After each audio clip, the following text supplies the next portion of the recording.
Bonjour, Gmara Rosh Hashanah, on est à la page 12a, on est au milieu de la page environ, et on va donc démarrer aujourd'hui la suite de notre analyse de notre toute première Mishnah, et quasiment on arrive presque à la fin de cette grande Mishnah. C'était le dernier sujet en tout cas.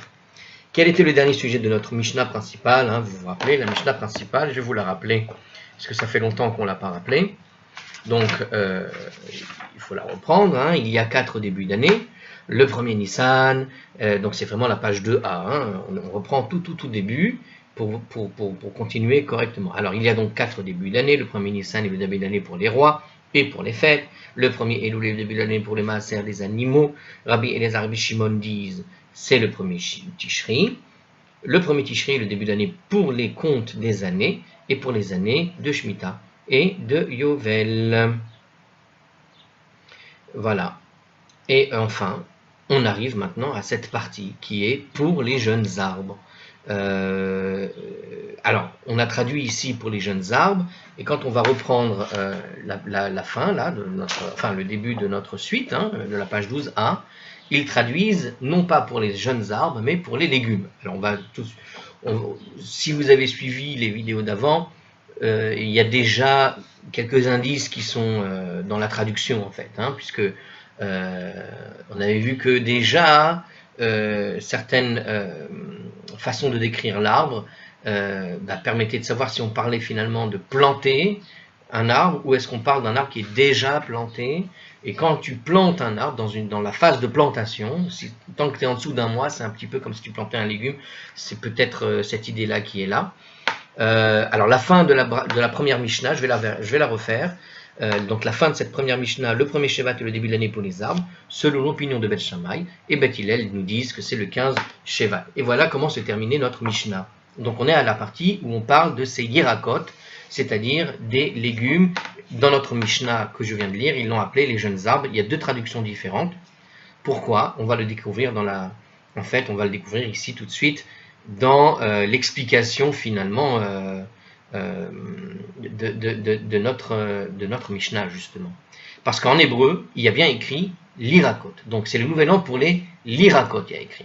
Donc qu'est-ce que ça veut dire les lirakot? Lirakot, en hébreu, yirakot, yarakot, yarok en hébreu, ça veut dire vert, donc un dérivé de vert, ça a donné les légumes. Donc yirakot, ce sont les légumes, parce qu'en général, ils sont plutôt verts. Donc, pas tous, mais en général, ils sont plutôt verts. Et donc, les hiéracotes, alors je ne sais pas si c'est ça la raison pour laquelle on a appelé ça comme ça, les hiéracotes, mais s'avère, peut-être c'est l'inverse, peut-être que parce que les légumes étaient verts qu'on a trouvé la couleur verte, et on a fait un dérivé du mot légume pour trouver la couleur verte. Je ne sais pas dans quel sens ça a démarré. En tout cas, ici, qu'est-ce qu'on voit? On voit que c'est traduit en premier lieu par des légumes, parce qu'on va sûrement discuter de tout ça. Alors justement, Tana, la Gemara, nous enseigne la chose suivante. Il a été enseigné dans une braïta, l'irakot ulma aserot velindarim, c'est-à-dire que le premier tishri, c'est le nouvel an pour les légumes, les dîmes et les vœux. Donc dans une autre braïta qu'on a déjà citée, j'ai l'impression, ça me semble, comme on dit en anglais, ring a bell. Il me semble que j'ai déjà cité cette braïta. Est-ce qu'ils le disent ici? Bon, je ne sais pas. Alors cet enseignement de la Braïta, à savoir que Tishri marque le nouvel an pour les vœux, sera expliqué plus loin dans la Gemara. Pour l'instant, la Gemara se concentre sur les 2 premiers sujets de la Braïta, à savoir les légumes et les dîmes. Donc en fait, on a une Braïta qui va parler d'autre chose, mais dans le sujet de cette Braïta, il y a un moment donné, on a cité dedans que Tishri est aussi finalement le nouvel an pour les légumes, les dîmes et les vœux. Ah, c'est ça, non, donc il parle des vœux. Donc en fait, c'est une braïta qui va parler des vœux, mais on se concentre sur la question des légumes et des dîmes ici, tout simplement parce que c'est sur cette partie qu'on analyse notre Mishnah principale qu'on a donc cité. Alors il y a un commentaire, je vais juste voir qu'est-ce que veut dire ce commentaire sur les hiérakot justement. Alors, qu'est-ce que nous dit ici le commentaire? Il dit qu'on ne peut pas utiliser des légumes issus de la récolte de cette année en tant que maaser de légumes issus de la récolte passée et vice-versa. Donc ça veut dire quoi? Ça veut dire qu'il faut une référence dans l'année pour dire, voilà, à un moment donné, on a une récolte qui est précédente et puis une récolte qui va être future. Une récolte passée, une récolte actuelle. Donc on sépare en fait les récoltes à partir d'une date donnée. Ce qui est poussé avant, ce qui a poussé avant le premier Tishri, c'est donc la récolte passée. Et quand on va prélever le Maaser, qui est le 10e de la récolte ici, eh bien, il faudra prélever de ce qui a été, comment dirais-je, de ce qu'on a gagné finalement avant. D'accord? Donc on a gagné une certaine quantité de légumes de l'année précédente jusqu'au premier Tishri, et quand tu prélèves le Maaser, tu le fais sur ce qui était avant. Mais tu ne mélanges pas les deux, c'est-à-dire que tu ne vas pas mélanger la récolte d'avant, la récolte courante, d'accord? Et tu vas mélanger les deux, puis après tu vas prélever le Maaser. Non, il te dit ici, il faut prélever séparément les deux choses, d'accord? Et vice-versa. Donc ça veut dire que quand tu prélèveras aussi de la récolte nouvelle, tu ne dois pas compléter par exemple avec de la récolte ancienne. Ce sont deux périodes bien distinctes. Donc dans ce contexte, justement, hein, l'année débute le premier Tishri. Alors, donc qu'est-ce qu'on dit? On ne peut pas affecter les légumes cueillis avant Rosh Hashanah, le premier Tishri, au Maaser de légumes cueillis après Rosh Hashanah, et ça c'est Rashi qui le dit. Voilà, en fait, on vient de faire un développement comme ça de la parole directe de ce que disait Rashi. Hein. Les légumes qu'on va voir un peu plus loin, bientôt, sont considérés comme un produit de l'année, au cours de l'année, au cours de laquelle ils ont été cueillis. Donc en gros, ce que je cueille dans l'année appartient à cette année. Peu importe, finalement, si je comprends ce que je lis, c'est-à-dire peu importe l'état dans lequel se trouve le légume quand il a poussé. Par exemple, si vous avez une récolte, je ne sais pas, alors qu'est-ce qui pousse à Rosh Hashanah, hein, c'est du côté de septembre, je ne sais pas, bon, imaginez une récolte, en tout cas, qui se fait en 2 temps pour X raisons, et un certain genre de légumes a poussé, mais on va dire la moitié du champ est encore trop vert pour le cueillir, et l'autre moitié est déjà très mûre. Donc tu vas cueillir la partie qui est mûre, c'est le même champ, c'est la même récolte. Bien, ce que tu as cueilli avant Rosh Hashanah est considéré comme la récolte du passé, et ce que tu vas cueillir après Rosh Hashanah, c'est la récolte du futur. Ce sont deux récoltes qui seront considérées différentes, et Rosh Hashanah, véritablement, d'après ce que je comprends hein, de ce qui est lu là, hein, ce qui est dit là, sont considérés, voilà, on a la récolte de l'année d'avant ou la récolte de l'année d'après. En tout cas, c'est ce qu'on va apprendre à la page 12b quand on va y arriver, très bientôt d'ailleurs, à ce que je vois là.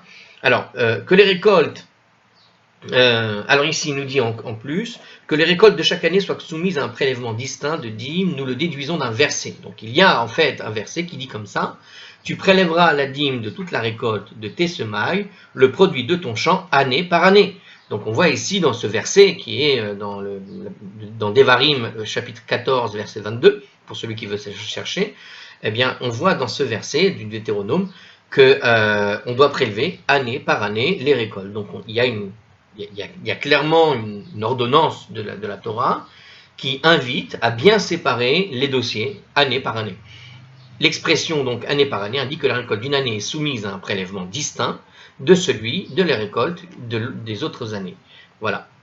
Alors, autre chose à dire sur ce commentaire qui nous est proposé, sur le mot Yerakot. Alors, j'ai l'impression que tout ce qu'on est en train de dire là, on va finalement peut-être l'aborder après en réalité, mais bon, c'est toujours bien d'avoir une petite idée de ce dont on va discuter, présenté de façon très carrée comme ça dans le commentaire.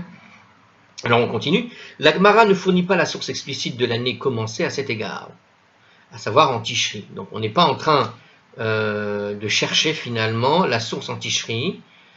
Tosfot plus haut, quand on a vu en 8a, probablement un des commentaires qu'on a dû lire, et qui citait Rashi, sur un autre passage, expliquait que l'obligation du Maaser est liée à la loi de la Shemitah. Donc, vu qu'on a déjà discuté finalement de Tishri avec la Shemitah, il n'y a donc pas la peine de déterminer si c'est Tishri ou pas au fond. Donc, en effet, la Gemara affirme ailleurs, quelque part dans Ketubot, que l'obligation de Maaser n'a pris l'effet à l'origine qu'au commencement du cycle de la Shemitah, c'est-à-dire 14 ans après l'entrée du peuple juif en terre d'Israël sous la conduite de Josué. Donc là, on parle donc de façon, j'ai envie de dire, historique, c'est-à-dire que quand les Juifs sont arrivés en Israël sous la conduite de Josué, eh bien, la comptabilité finalement des années de Shemitah et donc du Maaser n'a commencé que 14 ans après. Après l'entrée du peuple juif, hein, probablement peut-être le temps que ça pousse, je ne sais pas, ou de s'habituer aux saisons là-bas. Bref.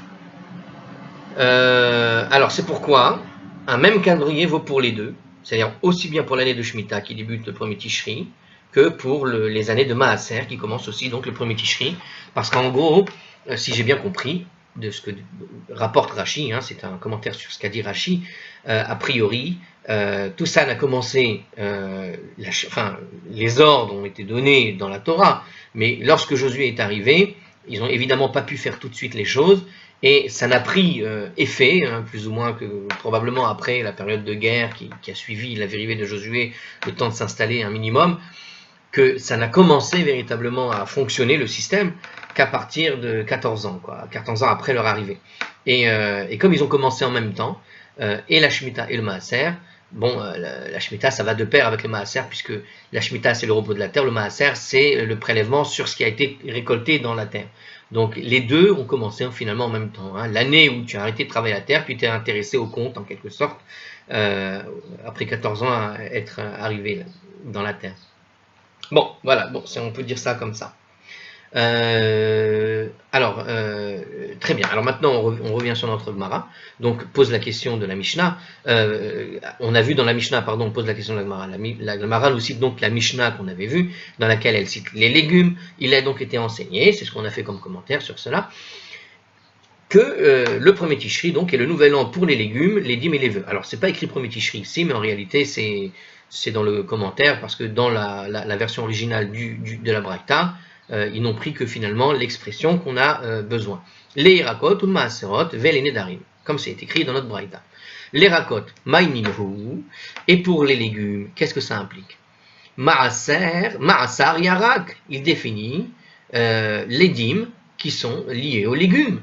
Donc, comme il y a écrit dans notre Braïta, l'Erakot ou Maaserot, Velindarim, on voit que l'Erakot est collé à Maaserot. Donc, puisque les légumes et Maaserot sont collés, c'est que les deux se font, on parle finalement du même sujet. Pour les légumes, les dîmes et les vœux, il y a écrit, d'accord? Quand on regarde en français rapidement. Pour les légumes, virgule, les dîmes et les vœux. Donc, qu'est-ce qu'on voit? On voit que les vœux, les vœux, c'est pas le sujet, mais on voit que les dîmes sont collés au mot Yirakot. Donc, ce que dit tout simplement la Gemara, explication de texte, simple, hein? Ah, si c'est collé, c'est que l'un parle de l'autre. Donc, cela revient à dire, Haginu Maaserot, cela revient à dire que c'est le commencement de l'année pour les dîmes. Alors, qu'est-ce que dit la Gemara? En fait, elle pose une question en réalité. Elle dit, alors moi je vais donner une réponse, parce que je me suis posé du coup la question en même temps que la Gemara, mais je n'avais pas compris que la Gemara posait cette question. Maasar Yarak, quand tu parles du Maaser, tu parles déjà des légumes, alors pourquoi est-ce que tu me parles du Maaser? Mais cela revient à dire que c'est le commencement de l'année pour les dîmes. Donc on est en train de parler dans une braïta du commencement. Le commencement pour les légumes, le Maaser et les vœux. Mais quand tu parles du Maaser, en général, c'est le Maaser des légumes, nous dit la Gemara. Alors, dans ce cas, à quoi ça sert? On a l'impression, donc, nous dit la Braïta, on a l'impression qu'elle enseigne deux fois la même chose, en fait. Donc, on dit qu'on commence l'année pour les dîmes, pourquoi tu l'enseignes deux fois? D'accord? Alors, Tana de Rabanan, la Gemara enseigne, d'accord? La Braïta nous enseigne que Tishri, en gros, Tana des Rabbanan, la Braïta nous enseigne que c'est un ordre rabbinique. À savoir, qu'est-ce qui est rabbinique? La dîme pour les légumes. Vekatane de Oraïta, mais elle enseigne, du point de vue de la Bible, elle enseigne ensuite que c'est aussi le nouvel an pour ce qui est de l'obligation biblique de prélever la dîme sur les céréales. Donc en fait, on a ici deux obligations. Il y a une différence entre le prélèvement des céréales et le prélèvement des légumes. Un légume, c'est par exemple, je pensais tout de suite, moi, l'image qui m'est arrivée, comme on parlait de Yirakot, c'est vrai que Yirakot, tout de suite, tu pensais au vert, et en général, qu'est-ce qui est vert? Bah, ça va être les haricots, les pois chiches, les petits pois, les haricots verts, quoi, tu vois, ce genre de légumes, les lentilles, ce genre de plantes qui poussent en verdure, bien comme il faut. Et pas forcément le blé et les céréales. Les céréales, c'est pas tout à fait vert, ça devient tout jaune à la fin. Donc, ce que vient nous enseigner en fait la Braïta, quand elle parle des Yirakot, elle veut te préciser l'idée des légumes, parce que ce qu'on connaît du prélèvement, c'est uniquement au départ sur les céréales. Et c'est ce que vient nous enseigner finalement la Gemara ici. La Braïta, en faisant la distinction entre les Maaserot, qui concernent en général les céréales, parce que quand tu parles du Maaser, la plupart du temps, tu penses normalement d'abord au champ de blé que tu vas récolter et tu vas prélever une partie du blé pour le donner au temple par exemple, et au moment il y a des tromotes qui sont à base de blé, le pain, etc. Donc tout ça c'est le blé des céréales, tout ce qui concerne les fameuses céréales qui permettent de faire du pain en général, de la farine. Mais les légumes, est-ce que c'est compris dans le maaser finalement? Eh bien justement, ce que vient nous enseigner ici la Baraita, en collant maaser et légumes, c'est pas une redondance, parce que c'est vrai qu'on aurait pu se dire mais maaser ça aurait dû concerner tous, eh bien non, ça ne concerne pas tout. Parce que maaser, quand on parle dans la Bible de maaser, on vise spécifiquement les céréales, hein, le blé et l'orge en particulier. Mais en réalité, ce que la Braïta vient nous enseigner, du coup, c'est que quand on va faire le maaser aussi, c'est-à-dire le 10e aussi des légumes, c'est en fait un ordre rabbinique. Ça veut dire que ce n'est pas la Torah qui au départ t'obligeait à prélever de ce que tu as en termes de légumes. Les légumes, tu aurais pu le garder pour toi, théoriquement. Eh bien, les rabbinim t'ont appris que non, c'est vrai que des oraïta, du point de vue de la Torah, c'est uniquement les céréales que ça concerne, mais les rabbinim t'ont appris que ça doit aussi concerner les légumes, et donc c'est un ordre plutôt rabbinique. Ce qui paraît logique, hein, faut aussi comprendre que les rabbinim réfléchissent logiquement. Ce qu'on appelle le maaser, en gros, c'est ce que tu gagnes, tu donnes un dixième de ce que tu gagnes. Hein, quand on dit grosso modo, c'est quoi le maaser? À l'époque, on pourrait dire qu'à l'époque, dans la Bible, qu'est-ce que c'était le maaser? Qu'est-ce qu'on plantait pour pouvoir manger concrètement? C'était exclusivement les céréales. Hein. La base même des plantations concernait surtout et d'abord tout ce qui est blé pour faire du pain ou de l'orge, je ne sais quoi, pour faire de la bière, je ne sais pas. Mais donc on faisait véritablement son beurre, si je puis dire, c'est une expression, on faisait son blé en plantant du blé, littéralement, et on récoltait son blé. Pour gagner du blé, tu récoltais du blé. D'accord, si je puis dire.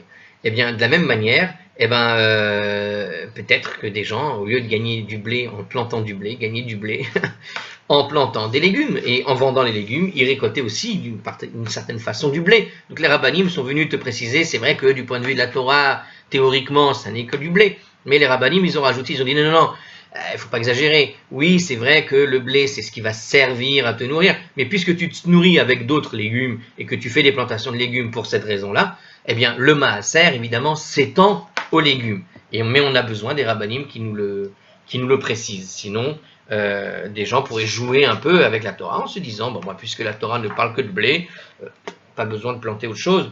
Mais pourtant, tu vas planter autre chose. Et donc, pas besoin de donner si tu plantes autre chose. Non, tu dois donner aussi. Donc, c'est ce qu'on appelle le maaser. Et ce que voulait faire ici donc la Gemara, hein, à la Braïta en tout cas, est de nous enseigner finalement que c'est les deux. Alors, on va lire quand même le commentaire sur ce point pour voir si on a bien compris, parce que ça je suis parti un petit peu en roue libre, mais on va voir un peu ce que dit les rabbins de Hard Scroll sur ce que racontent les commentateurs. Alors la plupart des Rishonim pensent que le commandement biblique de prélever la dîme s'applique seulement aux céréales, aux raisins et aux olives. Tous les autres fruits et légumes n'y sont soumis qu'en vertu d'une ordonnance rabbinique. Donc ça, c'est par exemple ce que vient de dire Rashi, ce qu'il va dire Rashi après. Hein. Apparemment, il dit Rashi sur le 12b. Donc il va y avoir tout un tas de discussions qui vont arriver bientôt et qui vont dans ce sens-là. D'accord ? Le Ramban, dans le Deutéronome, va jusqu'à émettre l'hypothèse que les olives et les raisins ne sont pas astreints du point de vue de la loi biblique au prélèvement de la dîme, tant qu'ils n'ont pas été transformés en huile d'olive et en vin. Ah oui, alors vous savez pourquoi il dit ça, le Ramban? Parce que il y a l'ordonnance du vin et en fait l'ordonnance concernant les raisins. Vous savez, quand on parle des 7 fruits d'Israël, hein, moi, tout de suite, quand j'ai pensé céréales, j'ai pensé à Chita ou Sora, c'est-à-dire le blé et l'orge. Pourquoi? Parce que quand on discute des fruits d'Israël, on a en fait les fruits qui décrivent la terre d'Israël, tels que Dieu décrit la terre d'Israël, on n'en a que 7, qui sont Eretz, Cheta, Uspora, Gefen, Verimon, Ut, Ena, et Shemen ou Dvash, justement. Alors, quand on dit Shemen, quand on dit Gefen, Gefen ne veut pas dire raisin. C'est les raisins, mais le Gefen lui-même, c'est en réalité le vin. Ça sous-entend le vin, en fait. Et quand tu parles de Shemen, enfin je crois pour le Geffen, je ne suis pas sûr, en tout cas Shemen c'est sûr, ça veut dire huile. Ça ne veut pas dire olive, mais quand on parlait d'huile il y a 2500 ans, 3000 ans, quand Dieu parle de l'huile, il te sous-entend les olives en fait. Donc la plupart vont dire effectivement que quand Dieu parle de faire un maaser, il parle des fruits qu'il a cités lui-même dans la Torah au fond. Et les fruits qui sont cités, les légumes qui sont cités, c'est quoi? C'est l'orge et le blé, et c'est les fruits d'Israël. Mais dans ces fruits d'Israël, apparemment il va y avoir un autre texte qui va citer justement l'huile et le vin, qui sous-entendent a priori l'olive et le raisin. Mais justement, ce que dit le commentaire ici, c'est que pour Ramban, quelque part, l'olive et le raisin, c'est parce que tu as interprété que shemen veut dire olive, geffen veut dire raisin, alors que non, ça fait référence véritablement, ou yayin, hein, peut-être qu'il y a, oui, parce que d'autres passages dans la Torah, on va parler de yayin, qui veut dire véritablement vin, et pas simplement geffen, donc c'est peut-être sur un passage qui va parler de geffen et de yayin, pardon, qui va parler de yayin et de shemen, donc comme yayin c'est le vin, et que shemen c'est l'huile, quand dans ce passage-là, on va en discuter peut-être après, il va y avoir à un moment donné donc une expression qui dira de prélever là-dessus, et bien pour Ramban, il te dira en fait le prélèvement, il concernait réellement que le résultat final de ta production, qui consiste avec l'huile, avec l'olive d'en faire de l'huile, et avec le raisin d'en faire du vin. Et donc c'est sur ça que tu dois prélever, mais pas sur le fruit lui-même. Les fruits lui-même, quelque part, ils n'étaient pas concernés. Et par contre, pour ce qui est évidemment, il doit y avoir un texte qui est clair là-dessus, en tout cas pour les céréales, puisque tout le monde est d'accord là-dessus. En tout cas, c'est ce que Ramban apporte dans... C'est l'eau qu'il met dans son vin sur cette expression-là, à savoir, il nous explique que peut-être ça ne concernerait a priori que même l'huile et le vin, et pas réellement l'olive. Alors juste une chose importante, j'ai peut-être oublié de préciser, on est en train de discuter de quoi ici? On est en train de discuter, je rappelle, hein, parce que ça vaut le coup de le rappeler ici, on est en train de discuter de quoi? On est en train de discuter de savoir si oui ou non l'obligation de faire le maaser concerne ou pas d'autres choses que ce qui sont écrits spécifiquement dans la Torah. Est-ce qu'il y a moyen ou pas d'extrapoler? C'est ça la vraie question. Et dans tous les cas, c'est déjà extrapolé. Il est évident que l'expression de la Torah concerne un peu tout. Mais on a besoin d'un appui des rabbanim pour nous le dire. Et du coup, qu'est-ce que ça fait? Ça veut dire quoi? Ça veut dire qu'il y a, en fait, deux ordonnances. Une ordonnance qui vient de la Torah, biblique, stricte, et puis une ordonnance qui est un peu plus en discussion, qui est celui des rabbanim. Et à savoir, les rabbanim discutent sur ce que la Torah veut, et ils ont tranché. Et ils ont dit que ça concerne tous les légumes, ça concerne pas seulement le vin et l'olive, mais ça concerne, le vin et l'huile, mais ça concerne aussi ce qui permet d'en faire de l'huile ou du vin, c'est-à-dire le raisin et l'olive par exemple, et ça concerne les autres fruits, ça concerne tout, mais il y a deux types d'ordonnances, l'ordonnance des rabbins et puis l'ordonnance de la Torah elle-même. Et il y a une sorte d'honnêteté, une sorte de moyen de comprendre, on veut comprendre finalement qu'est-ce qui est le plus exact possible à faire. Les deux sont absolument équivalents, c'est-à-dire que quand on doit faire le maaser, ce que va dire les rabbins a une importance équivalente à ce que dit la Torah. Elle a une importance équivalente, mais il y a une nécessité pour le Talmud de distinguer qu'est-ce qui vient des rabbanim, d'une connaissance orale qui nous a été transmise depuis Moshe Rabbeinu, en quelque part, parce que c'est un petit peu de ça qu'il s'agit. C'est-à-dire que c'est vrai que quand la Torah stricte te parle de maaser, très probablement qu'il faut extrapoler et ne pas se limiter à une question de blé et d'orge, et qu'il faut extrapoler à tout le reste. Mais on a besoin de l'appui des rabbanim pour nous l'expliquer, parce que c'est eux qui possèdent cette transmission et qui nous ont transmis cette information qui vient depuis Moshe, qui vient depuis Moïse. Mais donc on a besoin des deux, d'accord? Mais l'Agmara est en train de déterminer, mais attends, est-ce que la chose, tu pouvais la déduire directement de la Torah? Est-ce que c'est une ordonnance directement de la Torah ou c'est une ordonnance directement des rabbins? Alors pourquoi c'est important? Parce que bien que les deux doivent être faits de façon claire, par exemple, si demain tu as un champ avec du blé et un champ avec, je sais pas moi par exemple, des haricots, du coup, qu'est-ce qui passe avant? Est-ce qu'il faut d'abord prélever sur la récolte en blé ou est-ce qu'il faut prélever sur la récolte en blé et la récolte en haricots?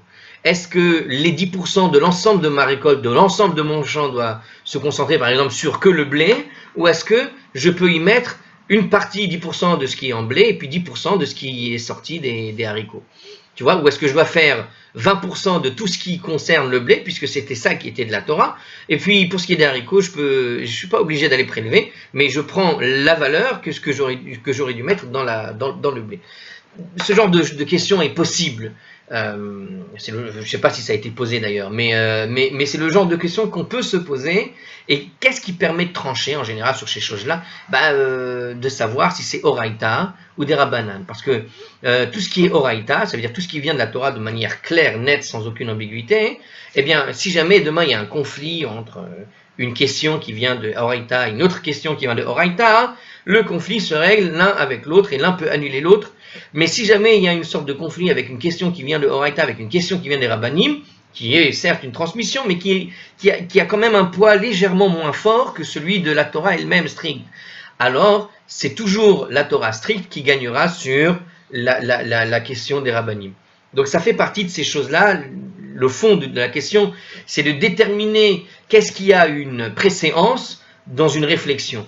Et ce qui viendra des rabbins n'aura pas cette préséance. C'est toujours ce qui va venir de la Torah qui aura cette préséance. Donc l'Agmara a besoin de déterminer de façon claire qu'est-ce qui vient finalement de la tradition et qu'est-ce qui vient explicitement quelque part de Dieu, quoi. Puisque c'est la Torah elle-même. Et donc, on peut trouver des pages entières comme ça dans le Talmud avec cette recherche de savoir qu'est-ce qui est rabbin et qu'est-ce qui est Torah elle-même pure.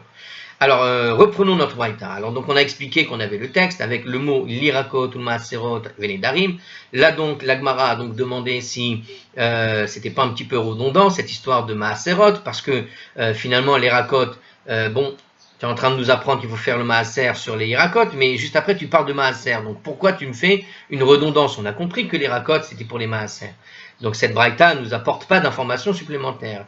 Alors nous répond la Gemara, ça nous apporte cette information que les rakot, en réalité, la Gemara veut nous enseigner que les rakot c'était uniquement une ordonnance rabbinique et non pas maaserot qui est une ordonnance biblique à propos des céréales. Et donc on a fait tout le commentaire. On l'avait pas fini, mais je pense qu'on peut aller plus loin.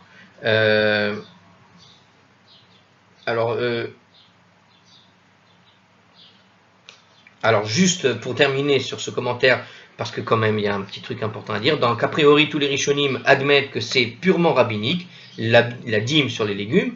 La Braïta enseigne d'abord que Tishri marque le nouvel an, au regard du précepte rabbinique, du prélèvement de la dîme sur les légumes, et déclare ensuite que le même repère s'applique aussi au prélèvement de la dîme sur les céréales. En gros, il nous dit que toutes les règles qui s'appliquent, au niveau en tout cas du calendrier, sur le maaser des céréales s'applique aussi au maaser des légumes qui est rabbinique.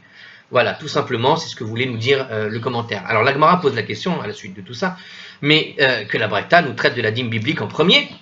C'est vrai, tiens, je venais de vous expliquer un instant que dans la préséance des choses, qu'est-ce qu'on voit? On voit que ce qui est d'ordre de la Torah est toujours des Oraïta, on va l'appeler comme ça, hein, des Oraïta, des Rabbanan, des Oraïta, des Rabbanan, d'Oraïta de la Torah, des Rabbanan rabbiniques. Donc tout ce qui est de Oraïta en général est en fait à une préséance sur tout ce qui est des Rabbanan. Alors justement, puisque tu es en train de me dire que c'était pour nous apprendre cette distinction, mais cette distinction une seconde, puisque des Oraïta a toujours une préséance devant des Rabbanan, pourquoi tu m'enseignes pas d'abord la loi biblique en premier, la loi des Oraïta? Vélité de Oraïta Berecha, enseigne-moi d'abord le précepte de Deoraïta en premier, à savoir le prélèvement de l'abîme des légumes, il vient en second et pas en premier, normalement. Pourquoi inverser l'ordre? Donc tu aurais dû me dire, on fait au premier Tishri le prélèvement des Maaserot, pourquoi tu m'enseignes les légumes en premier avant les Maaserot? La Gemara répond, Aïdé de Chaviva le Akdema. Étant donné le caractère rabbinique, cela est particulièrement cher au Tana, c'est pourquoi il le mentionne en premier. En fait, le Tana, c'est le rabbin qui a écrit la Mishnah, et notre Mishnah, ou la Braïta d'ailleurs. Et donc justement, Aïdé des Chaviva, Chaviva, Chabibi, vous connaissez ce mot, Chabibi, Yella Chabibi, mon cher, mon chéri, Chaviva, ça veut dire quelque chose qui est cher. Étant donné que c'est cher au celui qui a enseigné notre Braïta, Alors il a enseigné d'abord ce qu'il voulait enseigner. C'est-à-dire que lui, son but en tant que rabbin, d'enseignant, c'est d'enseigner la chose nouvelle. Quelle est la chose nouvelle? Sache que les légumes aussi, ça doit être prélevé. D'accord? Eh bien, lui, c'est ce qui l'intéresse de t'enseigner. Ce qui est dans la Torah, c'est déjà dans la Torah, il ne va pas réécrire la Torah. D'accord, hein, oui, c'est écrit, c'est explicite. On avait même lu tout à l'heure un verset qui donnait explicitement l'obligation de faire le prélèvement des récoltes année par année, on avait dit tout à l'heure.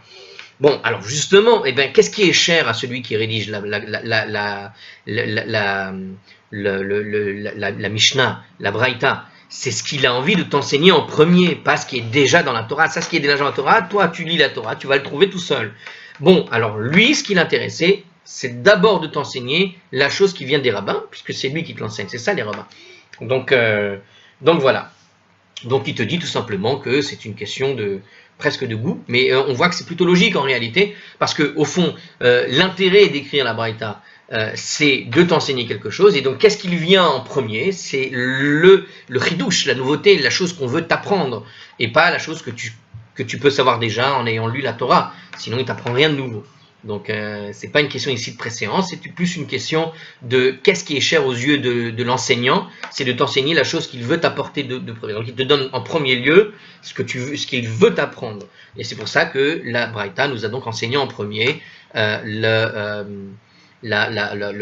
caractère des légumes, le prélèvement des légumes. Alors, donc on a expliqué pourquoi la Braïta nous cite les légumes et les céréales. Donc pourquoi est-ce qu'on cite à la fois les racotes et maaserot, maaserot sous-entendant qu'il s'agit des céréales. La Gemara va chercher à savoir pourquoi la Mishnah, elle, s'en abstient. Ah, on a vu une Braïta, donc effectivement, je vous repose la question comme il faut, mais notre Braïta, qu'est-ce qu'elle disait? Elle disait les racotes ou maaserot. Mais quand tu relis la Mishnah, je vous rappelle, au début de la vidéo, on a relu la Mishnah, et quand on est arrivé au passage sur le nouvel an des Yerakot, on a dit le nouvel an, bon, on avait traduit pour les jeunes arbres, mais on a vu quoi? On a vu que pour les Yerakot, pour notre Mishnah principale, il n'a pas du tout cité les Maaserot. Il aurait pu citer les Maaserot. Donc pourquoi est-ce que notre Braïta va la porter, mais le Tana de la Mishnah ne la rapporte pas, ne le dit pas? Vetana, Dedan Tana de Rabbanan, mais à notre Tana, il a enseigné juste la loi qui est rabbinique, des Rabbanan. Vechol Sheken de Oraita, et il nous a laissé le soin de deviner qu'a fortiori, ça va de même avec la loi biblique. Donc il pose un peu la question, mais ça veut dire Vechol Sheken de Oraita, à plus forte raison de Oraita?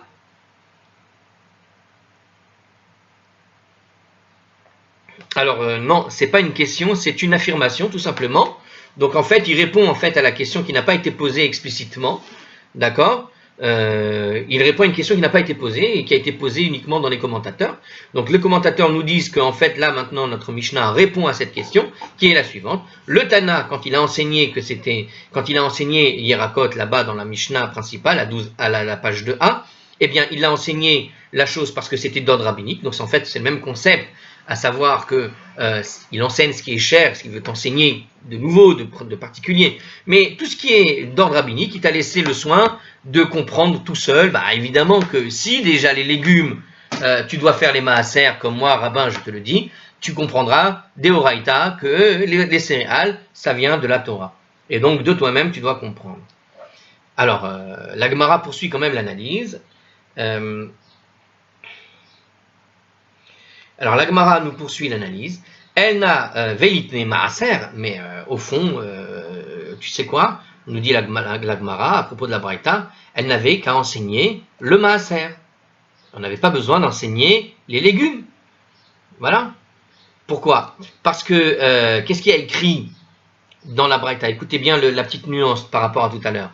Il y a une nuance. Quelle différence il y a entre maaser et maaserot? Il y a dans la Braïta, si je la relis, les 2-3 mots de la Braïta, il y a écrit les rakot ou le maaserot, velandarim. Donc c'est au pluriel pour les légumes, pour les maaserot, les dîmes et pour les vœux. Donc est-ce qu'on voit, l'Agmara nous pose maintenant la question dans la Braïta, il dit mais elle aurait pu nous dire que la dîme, on parle du maaser. Pourquoi tu me parles au pluriel les maaserot? Parce que sous-entendu maaserot quelque part, peut-être tu t'aurais compris dedans aussi les légumes. Donc voilà, pourquoi au pluriel?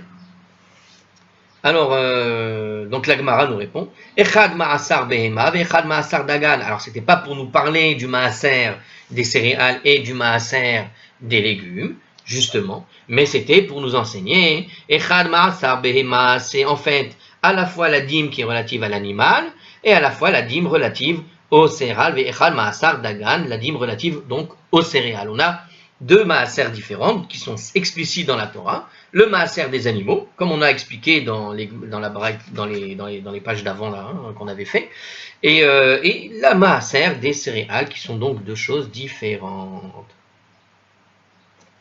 Alors, la Braïta en fait suit l'opinion de Rabbi Eliezer et Rabbi Shimon, qui sont cités dans la Mishnah 2a, selon laquelle le premier Tishri marque le nouvel an pour le prélèvement de la dîme des animaux. Donc, dans ces cas-là, quand on parle du premier Tishri ici, Maaserot nous prouve, par rapport à ce que disaient Rabbi Eliezer et Rabbi Shimon, vous vous rappelez, quand on a tout au début discuté de tout ça, sur le propos des animaux, il y avait une discussion si c'était premier Tishri ou pas, eh bien là on suit l'opinion de ceux qui disent c'était premier Tishri, avec Rav Rizda qui disait autre chose, il me semble. Alors, je ne me rappelle plus. Comme quoi on oublie vite, et pourtant on l'a fait. Alors la suite. Alors la Gemara s'interroge encore, elle n'a qu'à enseigner que Tishri marque le nouvel an. Alors Velipne Yarak. Et pourquoi elle n'enseigne pas Yarak simplement pour les légumes? Pourquoi elle n'utilise pas le terme générique du légume? On aurait pu dire pour le légume, c'est-à-dire en général, ce qui va comprendre tous les légumes possibles et inimaginables. Or, qu'est-ce qu'elle a dit dans la Braïta? Elle nous a dit les Yirakot, pour les légumes. Donc pourquoi pas à propos du légume, le Maaser se fait au premier Tishri. Donc, mais pourquoi utiliser le pluriel? Alors pourquoi? La Gemara répond parce que la loi qui régit les dîmes distingue deux types de légumes. Alors en fait, Tana, Gvane, Yarak. Il y a une variété de légumes en fait. Ditnan, car on a appris dans une Mishnah. Donc on va citer une autre Mishnah qui nous montre qu'en fait, on n'a pas tout à fait la même chose. Ah, c'est amusant ça. Je sais quoi, j'ai mal lu. J'ai lu mise en boîte, les légumes mis en boîte. Non, il n'y a pas de légumes mis en boîte, mais ça pourrait être adapté à ça. Alors, il y avait écrit mise en botte, les bottes des légumes, vous savez, les bottes de foin. Alors, et moi j'ai lu mise en boîte, j'ai oublié qu'on était 2000 ans en arrière. Alors, reprenons. Alors, parce que la loi régit qui régit les maaserot, nous parle de deux types de maaser, c'est-à-dire de deux types de légumes. On a donc deux sortes de légumes. Ditnan, la Mishnah nous enseigne. Yarak hane egad, misheye aged. Le traitement des légumes qui sont mis en boîte et qui sont mis au marché dès qu'il est mis en boîte. J'ai recommencé la bêtise. Qui sont mis en bottes, on fait comme des bottes, les bottes de foin. Alors imagine, en fait, avant on faisait, pour transporter les légumes, c'est ce qu'on faisait, on les réunissait en gerbes et on mettait des bottes, ça s'appelle. Donc ils étaient mis en bottes et dès qu'ils sont mis en bottes, ils étaient amenés en fait au marché. D'accord? Donc en gros, ce que nous dit ici, Hane egad, misheye aged, veshe'enone egad, misheye malle et hakeli. Et le légume qui n'est pas mis en botte, et qui s'achève dès que le légume remplit un récipient qui sert à le recueillir. Donc on a en fait ici une définition un peu de là-bas là, comment ils s'appellent là-bas, les paysans, comment ça marche là-bas, on met en botte les choses là pour les transporter. Donc on va mettre en botte en réalité un ensemble de légumes. Et une fois mis en botte, ils sont tout de suite mis en vente. C'est-à-dire que tu peux réunir un certain genre de légumes, comme par exemple le blé. Dès que c'est mis en botte, ça y est, c'est prêt. On peut les vendre. Mais il y a d'autres légumes où quand tu vas les ramasser, ils ne sont pas mis en botte, mais on attend que s'achève complètement leur maturation, si on peut dire, pour les mettre dans un récipient particulier. Alors on va voir les commentaires qui va nous donner quelques exemples probablement. Alors qu'est-ce qu'on a ici? Prenons le petit 24. Il est permis de goûter aux produits dont la dîme n'a pas encore été prélevée avant que ne soit exécutée la dernière étape de la récolte et que ne soit achevé le processus de cueillette. Ça c'est Rachid, tout ça. De ce fait, si on accueille quelques légumes destinés au marché mais qu'on ne les a pas encore mis en botte et de manière habituelle, on peut en goûter sans devoir prélever la dîme. Donc on a le droit de consommer un peu de ce qu'on a récolté, sans avoir fait encore le maaser. On peut consommer à condition de ne pas avoir fini de les mettre en botte. Ça veut dire avant de les amener, de pouvoir les mettre au marché, quoi. Donc sur place, tu peux consommer, mais une fois qu'elles ont... donc tu as le droit de les consommer sur place, mais une fois que tu les as mises en botte, ça y est, elles sont réservées pour le marché. Dès qu'elles sont réservées, c'est là qu'il faut pratiquer la dîme. Toutefois, on ne peut pas consommer un repas formel avec ça, d'accord, si on ne l'a pas encore prélevé. Donc il ne s'agit pas d'un repas formel, mais il s'agit vraiment, tu es en train de récolter, puis à un moment donné, tu prends ce qui est devant toi, quoi. Même avant que le processus de récolte ne soit achevé. Cette interdiction prend effet dès que le produit atteint la croissance, la taille qui correspond au tiers de sa maturité. Donc quand on arrive au tiers, eh bien, l'interdiction, ça prend effet. Bon. Dans la page d'après, apparemment, on va développer ce sujet. Très bien. Ensuite, si on continue ici dans cette Mishnah, qu'on va analyser apparemment, hein, j'ai l'impression. Donc, et le traitement du légume qui habituellement n'est pas mis en botte, on le met dans un récipient. Donc, si l'agriculteur n'a pas l'intention de récolter suffisamment de légumes pour remplir un ustensile, on considère que le processus de cueillette est achevé dès qu'il en a accueilli autant qu'il le souhaitait. Ça veut dire, en gros, quand il a fini lui-même, bon, ça c'est un autre détail, mais en gros, il y a ce que tu vas mettre en botte et il y a ce que tu vas mettre dans un récipient. Bon, très bien. De plus, bien que ces sortes de légumes diffèrent quant à l'étape où il est interdit d'en goûter, avant ou après la mise en botte, aucune distinction de cette sorte ne s'applique à la détermination de l'année de la récolte à laquelle ils appartiennent. Tous les légumes sont datés en fonction de la cueillette. Cueillis avant Rosh Hashanah, ils appartiennent à la récolte de l'année passée. Cueillis après, ils appartiennent à la récolte de l'année en cours. En vérité, c'est sur ce point que la Mishnah et la Braïta désirent mettre l'accent quand elle recourt au pluriel légumes. Quoique les légumes diffèrent quant à l'achèvement de la récolte, ils n'en demeurent pas moins égaux pour ce qui est de leur affectation à une année précise. Ok, en fait, notre Mishnah est en train de parler de quoi? Elle parle de l'année de récolte. Voilà, quand on a le pluriel de légumes et qu'on parle de deux types de légumes, voilà la réponse, hein, finalement, après la lecture des commentaires, sinon ce n'était pas très, très clair. En gros, on parle de l'année de récolte. Rappelez-vous, on a dit que d'une année à l'autre, c'est pas la même. Si on passe Rosh Hashanah, la récolte qui se fait dans l'année d'après n'est pas la même que ce qui s'est fait dans l'année d'avant. Donc, qu'est-ce qui se passe? Il te dit ici qu'on va mettre en botte les légumes et qu'on va remplir un récipient. Mais la question c'est, est-ce que j'ai fini ma récolte ou est-ce que je suis en cours de récolte? En gros, voilà, ce qui est en cours fera partie de l'année d'avant. Ce qui doit attendre d'être terminé, par exemple l'histoire du récipient, je dois remplir le récipient, mais je peux commencer à le remplir et finir après Rosh Hashanah. Vous voyez? Bon, alors la question c'est quand est-ce que finit la récolte? Et finalement on parle de ce type de légumes. La Mishnah et la Braïta nous dit au pluriel les légumes pour nous informer qu'on a deux catégories de légumes. Ils ont la même date, quand il s'agit de définir l'année de récolte à laquelle elles appartiennent. Bon, voilà. Je ne suis pas sûr que ce soit bien clair. Bon, on a deux visions, c'est-à-dire une vision qui parle d'un genre de légumes qui, tant qu'elle n'est pas mise en botte, même si on peut en goûter, la récolte n'est pas finie. Et donc, on ne peut pas, voire pas commencer d'ailleurs. Et donc, elle fera partie de l'année d'après si on tarde. Et de la même manière avec l'histoire du récipient, voilà. On a le légume mis en botte et le légume mis en récipient.